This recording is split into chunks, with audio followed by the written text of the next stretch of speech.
Hello and welcome back to Time in the UK. You may remember before Christmas I picked up two watches. I picked up this one and this one. And the first one that I picked up in the sale was the Pagani Design 1751, which, as you can see, is a Tudor Ranger homage. Explorer homage, because the Tudor Ranger is a little bit of an sort of an equivalent to the Rolex's Explorer. And this is Pagani's version of this particular watch. Now, San Martin also do a version of this, and this particular watch is a 36mm watch. It is 13mm thick, including the domed sapphire crystal. It comes with a crown and a little logo. The crown, if you look at it, is quite small, but it does tend to stick out quite a way, which for me just looks a bit weird. I don't know about you.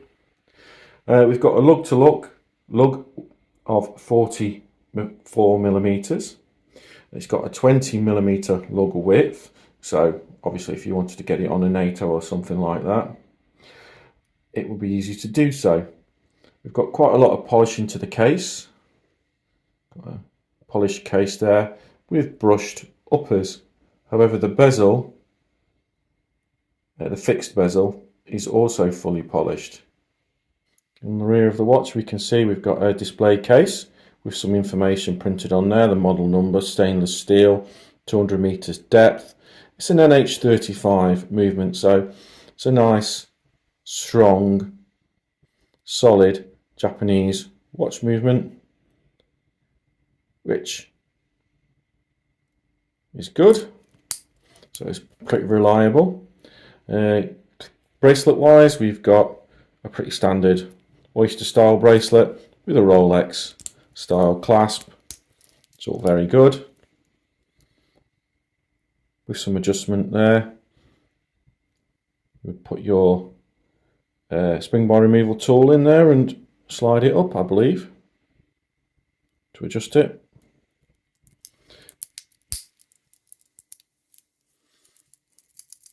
A little bit of jiggling from it. Female end links. Yeah, it's a nice, very nice watch with your 12369 Arabic numerals there. Now there is quite a bit of lume on the actual dial, and to a lesser extent the hands. Now I'll do a photograph of that. So after briefly charging up the lume, you can see that we've got a decent amount on the dial. The hands, if you look really closely, I think you'll see that the hands, there's a little bit less lume. And as time goes on, it is starting to fade. So yeah, I've got a bit of lume there, but you know, as always, I do believe they could do better. And so, how does it wear? I think it wears very nicely. I think at the moment we've got a bit of a split in the trends for watches. We've got some that are getting smaller and some that are remaining quite large, and I think it's a personal taste issue. So we've got the new Rolex Black Bay 54, which came out a few days ago, and that is a 36mm watch. We've got the Rolex Explorer at 36mm, and then we've got this, and as you can see, this would not look out of place on your wrist while you're in the office. It will sit very nicely under the cuff of a shirt. Now, there is a couple of downsides to this watch.